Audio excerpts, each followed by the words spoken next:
येत्या विधिमंडळ अधिवेशनात राज्य सरकारने शेतकऱ्यांना कर्जमाफी द्यावी अशी मागणी माजी मंत्री अनिल देशमुख यांनी केली आहे। सोबतच उपमुख्यमंत्री देवेंद्र फडणवीस यांनी धनगर समाजाला दिलेलं आरक्षणाचं वचन पाळलं नाही असा आरोपही त्यांनी केला।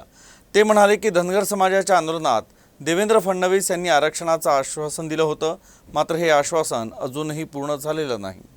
सर्वात महत्त्वाचं म्हणजे आपल्याला माहिती आहे की 2 दिवसापूर्वीच तेलंगणा सरकारने काँग्रेसचे माननीय राहुलजी गांधी यांनी जाहीर केलं होतं की आमचं सरकार आल्यानंतर तेलंगणामध्ये आम्ही शेतकऱ्यांची कर्जमाफी करू।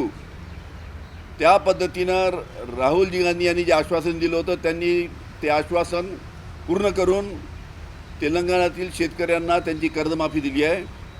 त्याच धर्तीवर महाराष्ट्रातील शासनाने सुद्धा शेतकऱ्यांना कर्जमाफी केली पाहिजे, कारण की राज्य शासनाच्या चुकीच्या धोरणामुळे कापसाला भाव मिळाले नाही, सोयाबीनला भाव मिळाले नाही, कांद्याला भाव मिळाले नाही, संत्रा मोसंबीला भाव मिळाले नाही। शेतकरी अतिशय अडचणीत आहे। अशा परिस्थितीत जर शेतकऱ्यांची कर्जमाफी झाली तर शेतकऱ्यांना एक मदतीचा हात त्या निमित्तानं शासनाच्या माध्यमातून दिल्यासारखं होईल। त्यामुळे येत्या 27 पासून होणाऱ्या अधिवेशनामध्ये महाराष्ट्रामध्ये शेतकऱ्यांना कर्जमाफीची घोषणा करावी अशी सुद्धा मी आमच्या पक्षाच्या माध्यमातून विनंती करतो। धनगर आरक्षणाच्या बाबतीत तर भारतीय जनता पार्टीने खास करून देवेंद्र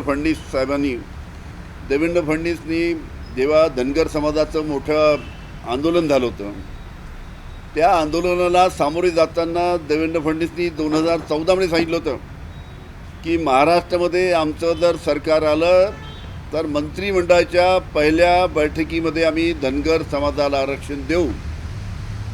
त्यानंतर देवेंद्र फडणवीस स्वतः 2014मध्ये मुख्यमंत्री झालेत। 5 वर्ष देवेंद्र फडणवीस मुख्यमंत्री होते, पण 2014ला त्यांनी धनगर समाजाला दिलेलं आरक्षण त्यांनी पूर्ण केलं नाही।